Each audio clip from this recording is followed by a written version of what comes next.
आएगा। वो लड़की कभी गांव में भागवत कथा सुनाती थी। उसके तेवर और वाणी महारानी को बहुत भाती थी। फिर क्या था, वो आध्यात्म से राजनीति की राह में मुड़ गई।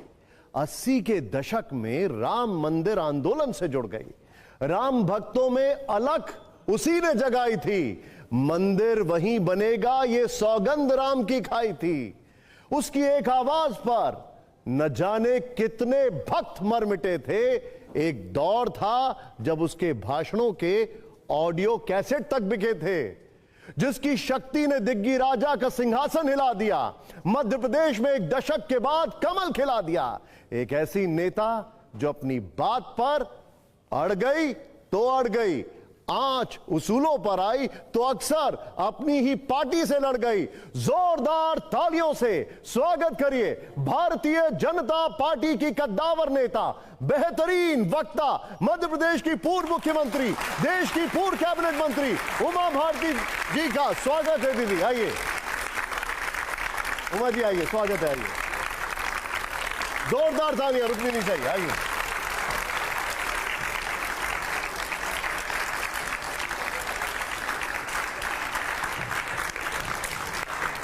उमा भारती जी का जोरदार तालियों से स्वागत करते रहिए आप। दीदी आज हमारे साथ आई हैं हमारे खास शो में एंड 5 में। हमारे यहाँ पर एडिटर्स हैं, आप सबको जानती हैं। जयशंकर जी हैं, अशोक जी हैं, शंभुनाथ जी हैं, अभिज्ञान जी हैं, रामकृपाल जी हैं। दीदी पहले तो बहुत बहुत शुक्रिया, आपने समय निकाला। लेकिन यहाँ पर जो बच्चे हैं, आपके आने से पहले मैं इन बच्चों से कह रहा था कि आज वाली सादगी देखकर उमा जी का तेवर का जो अंदाजा है वो मत लगा लेना। अपने जमाने की ये एंग्री यंग वुमन रही हैं। दीदी वो इमेज भी थी एक। मतलब आपका प्रोग्राम शुरू हो गया? जी जी जी। ओह अच्छा तो मैं इसका जवाब दूं आप चाहे? जी बिल्कुल। एंग्री यंग वुमन रही नहीं, मैं तो हूं अभी भी एंग्री यंग वुमन। ये अच्छी बात यह है ना कि बहुत सारी लड़कियां यहाँ बैठी हैं। ये बड़ी खराब बात है कि आप 60-65 साल के नेता को तो युवा कहेंगे, तो मैं कहाँ से यंग नहीं रह गई हूँ? मैं भी यंग हूँ। बताओ, ये बड़ी खराब बात है कि महिलाओं को ये बस 50 पार हुई और वो एंग्री ओल्ड वुमेन में कन्वर्ट हो गई। नहीं साहब, अपन 85 साल में भी एंग्री यंग वुमेन ही रहेंगे, हम बताएं। अच्छा, मैं इन बच्चों को ये बताना चाहता हूँ कि आप अपनी ही पार्टी के नेताओं को नहीं छोड़ती थीं, तो फिर विरोधियों का क्या हाल होता होगा, ये अंदाजा लगाना भी जरा मुश्किल नहीं होगा? नहीं, इतना क्या था,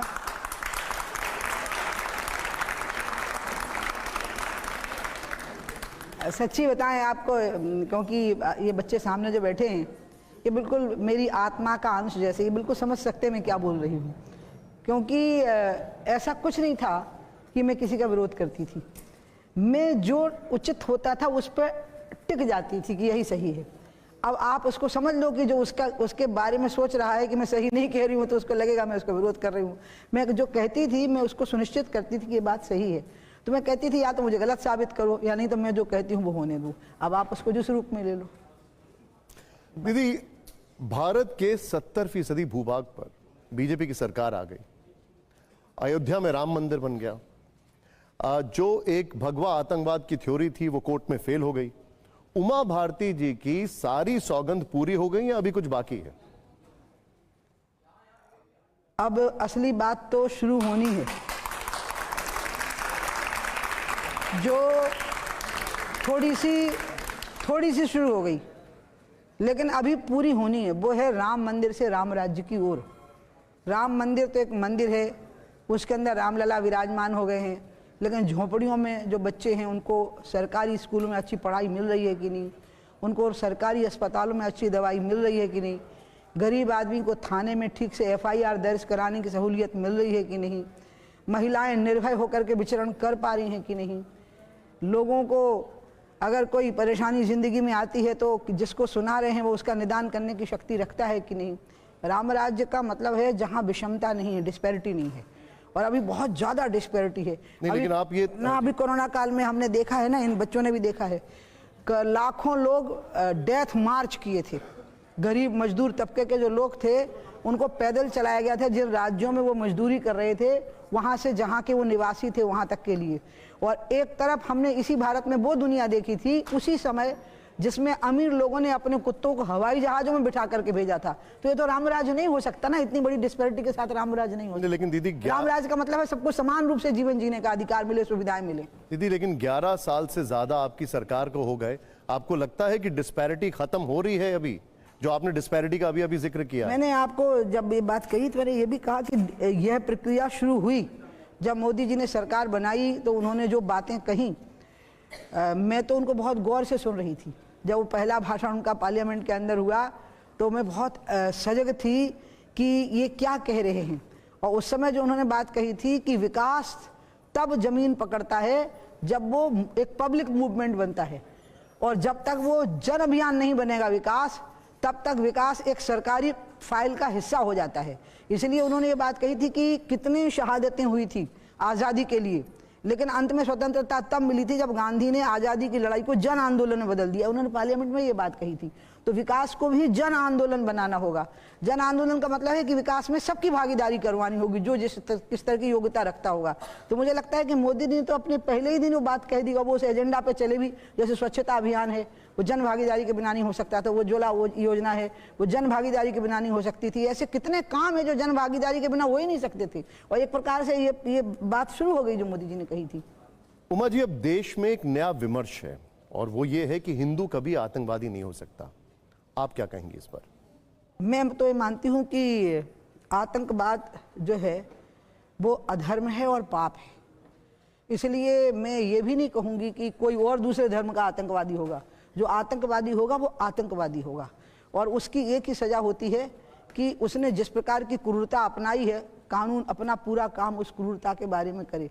इसलिए हिंदू धर्म के साथ में आतंकवाद का शब्द जोड़ना तो इसलिए संभव नहीं है क्योंकि हिंदुओं ने तो सर्वे भवन्तु सुखिना, जो हमारा पाठ होता है संस्कृत में सवेरे आमतौर पर जो किया जाता है, सर्वे सन्तु निरामयाः, सर्वे भद्राणि पश्यन्तु माँ कश्चित् दुःख भाग् भवेत्। सब सुखी रहें, सब संपन्न रहें, सब आनंद के साथ में रहें, और हम सबकी मंगल कामना करते हैं। ऐसा चित्त रखने वाला व्यक्ति तो हिंसा कर ही नहीं सकता। इसलिए हिंदू आतंकवादी हो नहीं सकता। हिंदू आतंकवाद शब्द का प्रयोग ही गलत है। लेकिन दीदी आप कह रही हैं ये अच्छी बात है, लेकिन आपकी पार्टी के बहुत सारे नेता, बहुत सारे साधु संत वो ये कहते हैं कि आतंकवाद का धर्म होता है। अब मुझे नहीं पता वो कौन, कलर भी कह देते हैं हरा कलर है। नहीं, जो कह रहे हैं मुझे उनका स्तर पता नहीं है। अगर ये बात मोदी जी कहेंगे तो मैं जवाब दे पाऊंगी, अमित शाह जी कहेंगे तो दे दूंगी, जगत प्रकाश नड्डा जी कहेंगे तो मैं जवाब दे दूंगी। जिनकी अथॉरिटी है बोलने की इस विषय पर, उस अथॉरिटी के साथ जो बोलेंगे उनका मैं जवाब दे सकती हूँ।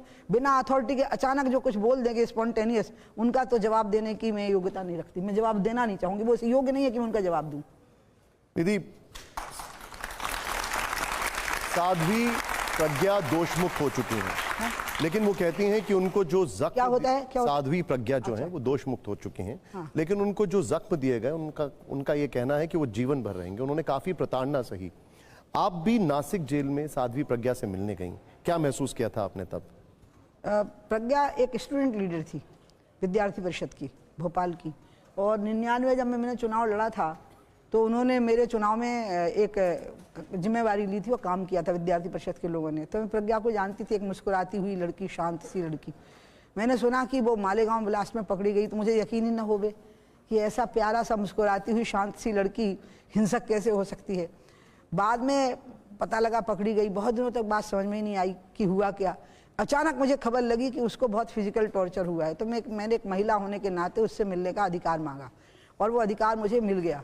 जेल वालों को ध्यान नहीं रहा कि अधिकार मैं मांग रही हूँ, मतलब उनको लगा कि सामान्य जो एप्लीकेशन होती है ना, ये वो है। उनको ये ध्यान नहीं रहा कि ये मैं हूँ जिसकी एप्लीकेशन लग रही है।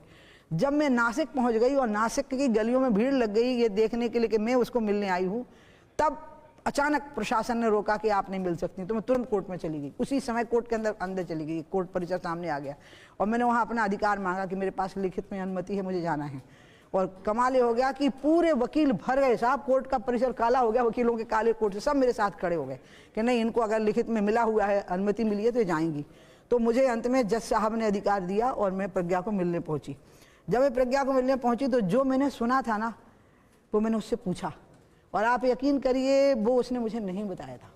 मुझे उन पुलिस इंस्पेक्टरों में से एक इंस्पेक्टर ने बताया था जो वहाँ मौजूद था जब उसका टॉर्चर होता था, और उस इंस्पेक्टर ने भी मुझे नहीं बताया था, मेरे एक परिचित पुलिस इंस्पेक्टर को बताया था। उसने जब मुझे उसकी कहानी सुनाई तो मैं इतनी हैरान थी उससे मिलने के लिए कि अगर मुझसे नहीं मिलूंगी तो मैं भारी पाप और भारी अधर्म करूंगी। मतलब दुनिया को स्त्री शरीर में जितने कष्ट पहुंचाए जा सकते हैं उसको वो सारे कष्ट दिए गए थे जिनका मैं वर्णन नहीं कर सकती हूँ। इतना ज़्यादा उसकी रीढ़ की हड्डी टूट चुकी थी, उसका पूरा शरीर लगभग टूट चुका था। और जब मैं उसको मिली हूँ तो मैं उसको ये सोच के मिलने गई कि वो बहुत मुझे देख के दुखी हो जाएगी, उल्टा हो गया। क्या वो कहानी वो माला लेके खड़ी थी, वो हाथ में मिठाई का पैकेट लेके खड़ी थी। कैदी को थोड़े से पैसे मिलते हैं, आप लोगों को पता होगा, तो उसके आधार पर वो खरीदा था, एक शॉल खरीदा था मेरे लिए।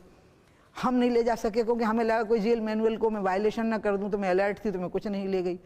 और मैंने उसको देखा, बाप रे, मैं तो इस बारे में बोल ही नहीं सकती हूँ। मैं जो रोई हूँ उस समय पे उसको देख करके, क्योंकि जो टॉर्चर मैंने सुना था और जो सूरज मेरे क्या सामने सुना था आपने दीदी, आप बता पाएंगे क्या कहानी थी वो? मैं बता ही नहीं सकती हूँ क्योंकि मैं चाहती ही नहीं हूँ कि प्रज्ञा ही कहे या प्रज्ञा भूल जाए अब उन बातों को।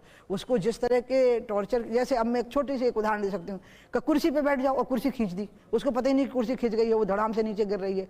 एक इंस्पेक्टर की ड्यूटी लग रही है कि इसके गाल पर 100 थप्पड़ मारो, और उसको 100 थप्पड़ मारे जा रहे हैं। मतलब इंस्पेक्टर थक जाता था, फिर वो कहता था साहब 50 थप्पड़ के बाद ब्रेक दे दीजिए, फिर दूसरे गाल पर थप्पड़ मारो, उसके गाल हमेशा के लिए काले हो गए यहाँ पर। जब उसको पानी मांगती थी तो उसको किसी महिला के द्वारा क्या पिलाया जाता था, प्रज्ञा से पूछिए ना, मेरे से मुँह से क्यों खुलवाते हैं आप। और उसके गले की माला छटकने के लिए जिस तरह से उसकी गर्दन खींची जाती थी, मैं मत पूछिए आप साहब।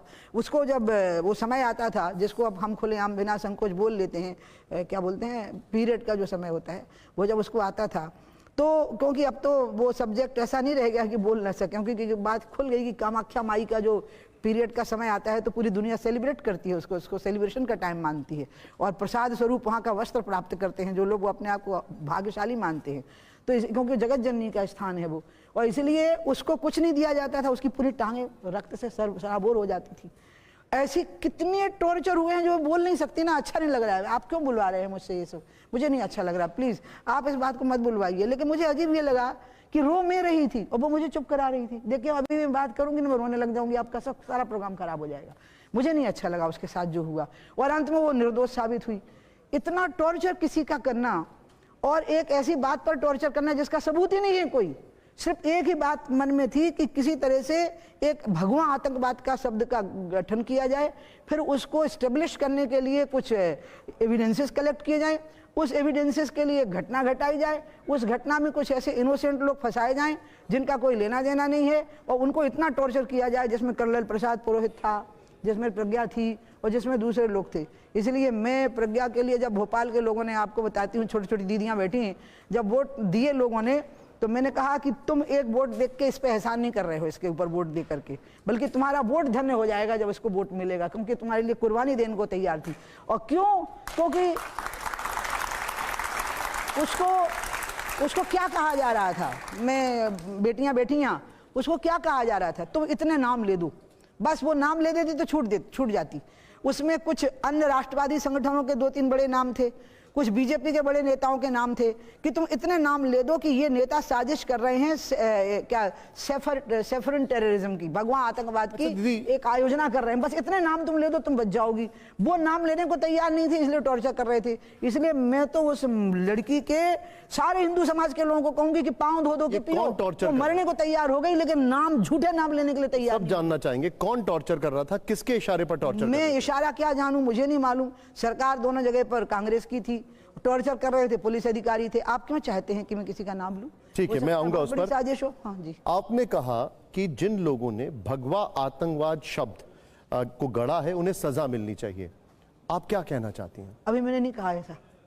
नहीं, लेकिन आपने कहा था, आपने पहले कहा। हाँ, मैंने वहां भोपाल में कहा था, और मैं ऐसा मानती हूं कि देखिए, जब भी आप कोई केस खत्म करते हैं तो ये बहुत गलत तरीका है कि आप ये नहीं पता लगाते, क्योंकि केस तो हुआ है, घटना तो हुई है ना, ब्लास्ट तो हुआ है ना, लोग मरे हैं उस ब्लास्ट में, लोग मरे हैं, ये सच्चाई है।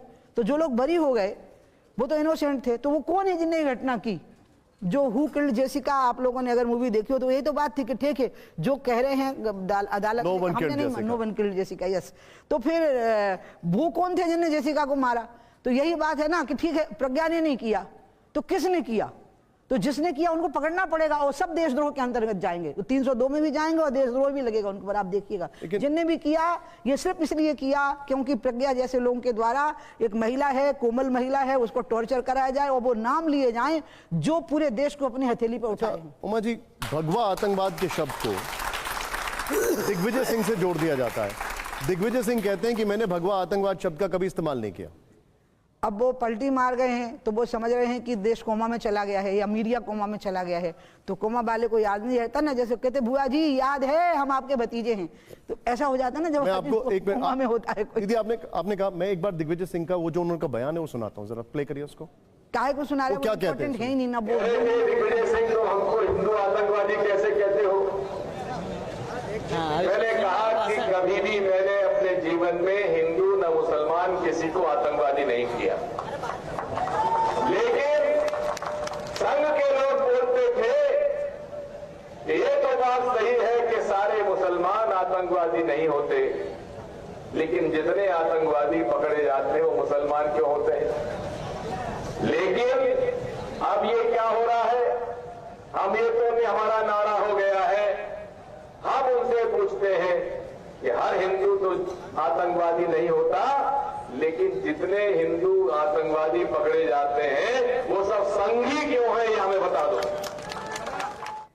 उमा जी क्या कहेंगे आप इस पर? अब पता है, आप जिस व्यक्ति के बारे में मुझसे पूछ रहे हैं वो व्यक्ति मेरे से 3/4 बहुमत से चुनाव हार चुके हैं, और वो दावा कर रहे थे मैं सरकार बनाने वाला हूँ।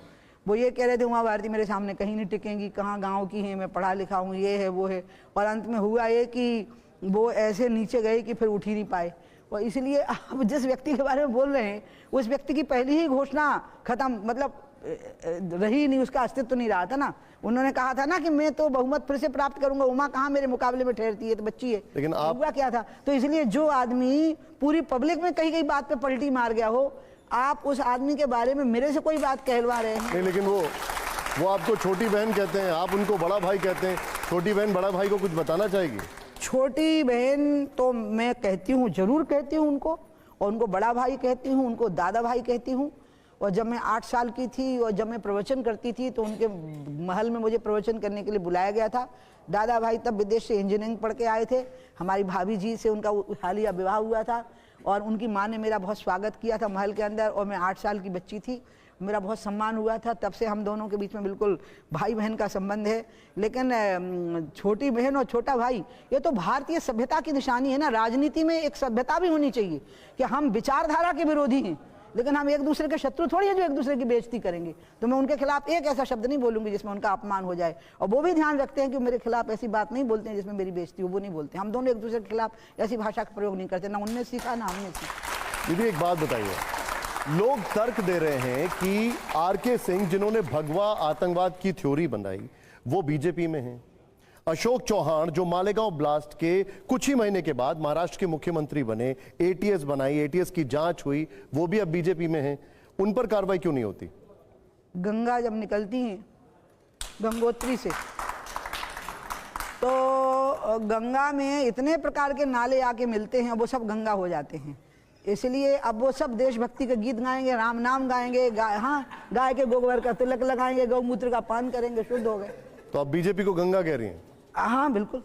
मैं अशोक वानखेड़े हूँ, और आपने बहुत बढ़िया बात कही कि गंगोत्री से गंगा निकलती है और नाले मिलते हैं। तो अशोक चौहान से लेके नारायण राणे से लेके तमाम भाजपा में जो कांग्रेसी आए, क्या ये सब नाले हैं? नहीं, मैं ऐसा नहीं बोल पाऊँ, क्योंकि नाले भी ऊपर से निकलते तो ठीक ही होते हैं, बाद में गंदगी मिलती है उनमें आकर के। जहाँ से ऊपर से वो उद्भूत होते हैं ना भैया, वो ठीक ही होता है। नहीं तो ये गंगा साफ कब होगी? अब एक मिनट, नहीं, अब आप अशोक वानखेड़े आप विषय बदल रहे हैं। Now you come to this कि जब नाले, मैंने बोला जो उनका मेन सोर्स होता है वहाँ से बिल्कुल साफ सुथरे निकलते हैं, बीच में उनकी गंदगी, उनमें गंदगी मिल जाती है। अब मैं दूसरी बात आपको बताऊं, आज कांग्रेस की हालत है, आप यकीन करिए, मैं राहुल, प्रियंका और सोनिया जी के बारे में नहीं बोल सकूंगी। कांग्रेस के जो नेता कांग्रेस में हैं वो इसलिए हैं क्योंकि हम उनको ले नहीं रहे हैं बीजेपी में। ये कमलनाथ जैसे सब। ओके, अभिज्ञान जी। उमा जी, आप तो आपको देखकर बहुत अच्छा लगा इतने वर्षों बाद। उन नेताओं में से जिन लोगों ने भारतीय जनता पार्टी खड़ी की। आज एक बहुत बड़ी धारणा है, साफ साफ सवाल पूछता हूं कि ये बीजेपी से बन गई है एमजेपी, मोदी जनता पार्टी। जब ये कहा जाता है तो उमा भारती को कितना दर्द होता है या कोई फर्क नहीं पड़ता, आप इस विषय को इग्नोर कर देती है। ये बीजेपी नहीं रही, ये एमजेपी है। अभिज्ञान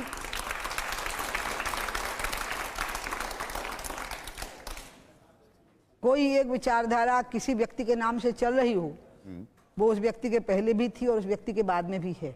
और उस व्यक्ति ने अगर उसके नाम से विचारधारा चल पड़ी है, इसका मतलब उसका आचरण, उसकी जिंदगी, उसकी बोली वाणी कथनी, इसमें कोई अंतर नहीं रहा और इसलिए वो धारा का एक अंग हो गया। जैसे गंगा भागीरथी भी कहलाती है क्योंकि वो भागीरथ के नाम से जानी जाती है। गंगा निकली थी गंगोत्री से, फिर जानू ऋषि के गंगा में अटक गई थी, फिर निकाला गया तो वहाँ से जानवी हो गई।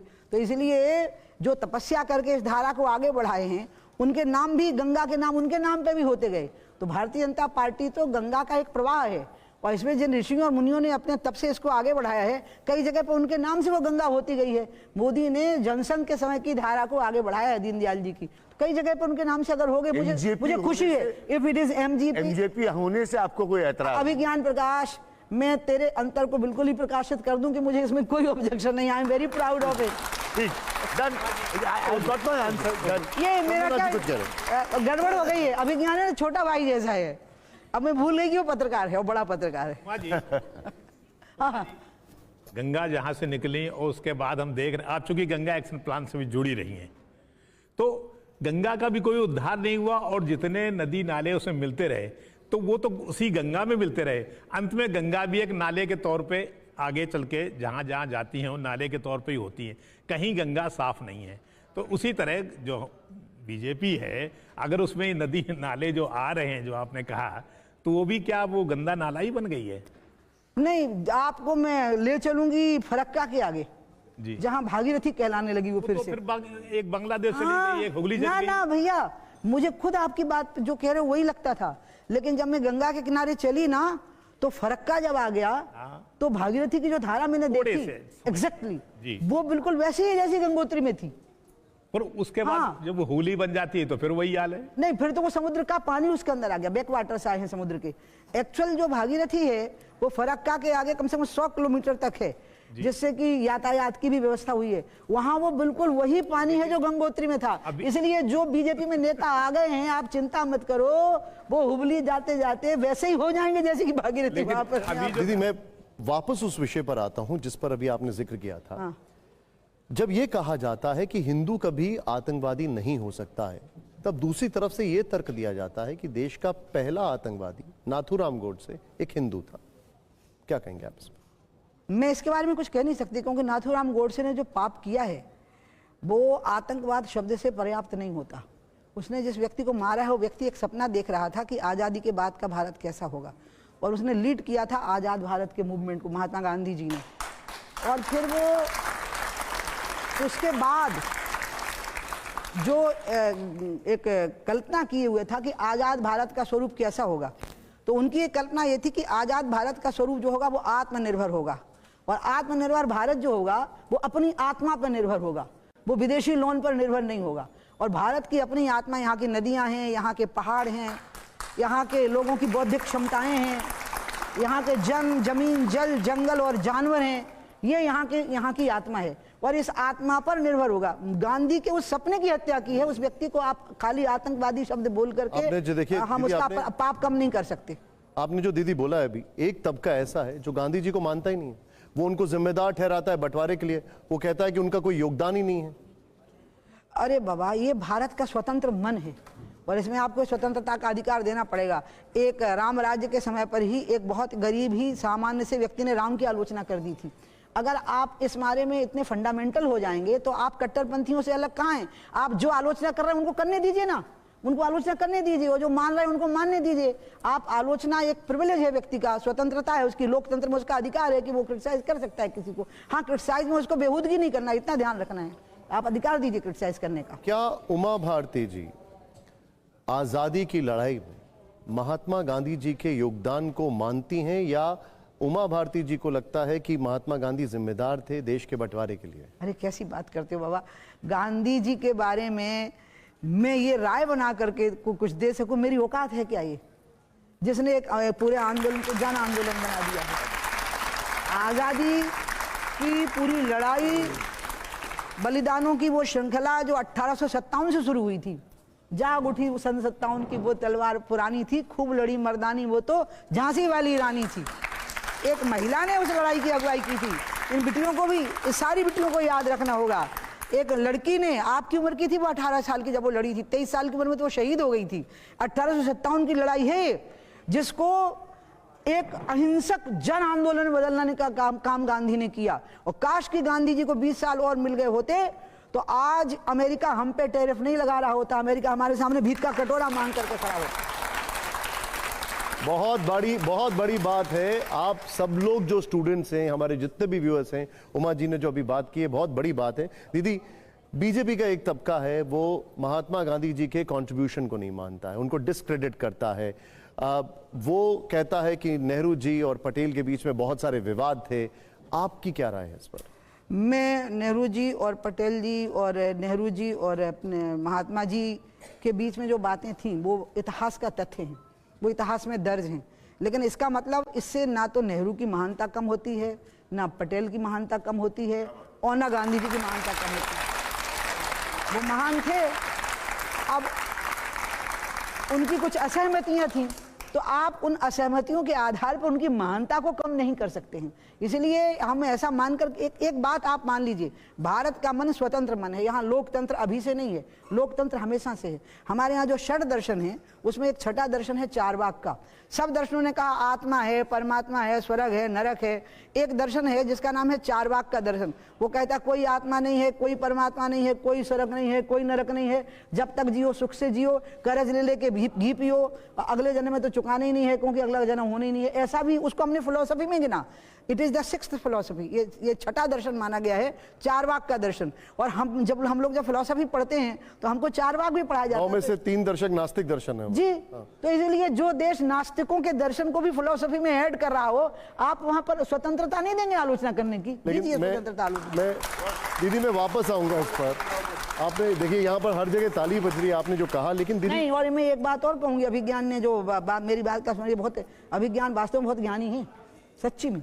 अभी मैं आपको बताऊं, जो स्वतंत्रता, आलोचना की स्वतंत्रता को रोकने की कोशिश करते हैं, जो आलोचना की स्वतंत्रता की निंदा करते हैं और जो आलोचना की स्वतंत्रता को संकीर्ण नजरों से देखते हैं, ऐसे लोगों को अभी इस देश की समझ नहीं है, इस देश के मन की समझ नहीं है। ये देश का जो मन है वो पूरा अधिकार देता है। आपने जो अभी बोला, अब इसका एक फॉलोअप सवाल हर एक के मन में आता है, यहाँ पर जितने भी लोग हैं, वो ये है। अशोक उंगली उठा रहे थे। मैं एक दादा एक सेकंड, इसी पे बीजेपी के नेताओं से कुछ भी पूछो, वो बोलते हैं कि इसके लिए नेहरू जिम्मेदार है, महंगाई बढ़ गई नेहरू जिम्मेदार है, बेरोजगारी है नेहरू जिम्मेदार है, वो पीछे चले जाते हैं। इस पर आप क्या कहेंगे? वो उसका कारण है कि ये पार्लियामेंट में सांसदों को ना पुरानी बातों के साथ ही अपनी बात शुरू करते हैं, और जब वो ऐसा बोलते हैं तो मैं बताऊं ये परस्पर की प्रतिस्पर्धा हो गई है। वो कहते हैं कि हमने दंगे करवाए, वो कहते हैं कि जो कत्लेआम हुआ वो हमने करवाया, और मैं जब पैदा नहीं हुई थी तब भारत का बंटवारा हुआ है, मोदी जब पैदा नहीं हुए थे तब भारत का बंटवारा हुआ है, और हमें कहते हैं कि हम भारत में विभाजनकारी मानसिकता लेकर के आए। तो वो भी तो कम नहीं है, तो हम भी कम नहीं रहेंगे फिर बोलने में। सबको अपने ऊपर कंट्रोल करना होगा। आप नेहरू को जिम्मेदार मानती हैं? दादा एक फॉलोअप है, आप नेहरू को जिम्मेदार मानती हैं भारत के बंटवारे के लिए? भारत के बंटवारे के समय पे जो हालात थे, उसको, उन हालातों का नेहरू जी, जिन्ना जी का जो भी प्रयोग हुआ हो, लेकिन मूल रूप से अंग्रेज जिम्मेवार थे उसके लिए। उन लोगों ने ये मानसिकता बनाई थी भारत की, खास करके मुस्लिम तबके के मन में, कि तुम हिंदुओं के साथ सुरक्षित नहीं। अभी रुको, मेरे बात का जवाब में देखो। It's very important question. बिल्कुल या it is very important which is asking, very important. Please. Bharat में जब मार्किंग हुई कि ये पाकिस्तान है, तो आपको पता होना चाहिए कि भारत का वो हिस्सा जो पाकिस्तान के रूप से नामांकित किया गया, वहां पर बसे हुए मुसलमानों के अलावा जो भारत में मुसलमानों की आबादी थी, उसका खाली 2.5% पाकिस्तान गया है, बाकी के लोग नहीं गए। और वो क्यों नहीं गए? क्योंकि उनको विश्वास था कि पाकिस्तान में मुसलमान के साथ हम सुरक्षित नहीं रहेंगे, हम हिंदुस्तान में हिंदू पड़ोसी के साथ ज्यादा सुरक्षित रहेंगे, इसलिए वो पाकिस्तान में। तो इसलिए जो बात आप कह रहे हैं, ये अंग्रेजों ने पहले बंग भंग किया। पहले अंग्रेजों ने बंग भंग किया था, आपको याद है, बंगाल के 2 टुकड़े कर दिए थे। उसी तरह से अंग्रेजों ने भारत के लोगों के दिमाग के अंदर ये जहर भरा कि मुसलमानों के लिए अलग देश होना चाहिए, जबकि उसके पहले दंगों का इतिहास नहीं है। लेकिन दीदी, बीजेपी के एक नेता हैं गिरिराज सिंह, वो कहते हैं कि बंटवारे के टाइम पर ही सारे मुसलमानों को पाकिस्तान भेज देना चाहिए था। अब गिरिराज की जो प्रतिक्रिया आ रही होगी वो सवाल में आ रही होगी जो उससे किया गया होगा। तो मैं चाहूंगी कि बिल्कुल आप ठीक ताली बजा रहे हो, मैं चाहूंगी कि गिरिराज का सवाल भी दिखाइए ना, उसे कहा क्या गया था। तो जो उसको कहा गया होगा, मैंने आपको कहा ना स्पॉन्टेनियस रिप्लाईज होते हैं ये, तो जो कहा गया होगा उसका जवाब दे दिया होगा गिरिराज ने, जो उसको बोला गया होगा। दीदी मुझे एक बात बताइए, 2 थ्योरीज हैं। एक थ्योरी ये कहती है कि आज का जो भारत है वो पंडित नेहरू की वजह से है। एक थ्योरी ये कहती है कि जो भारत में जितनी भी दिक्कतें हैं वो पंडित नेहरू की वजह से हैं। आप किस थ्योरी को मानती हैं? मोदी जी ने हम सबकी थ्योरी इकट्ठी लाल किले से बोल दी थी। अगर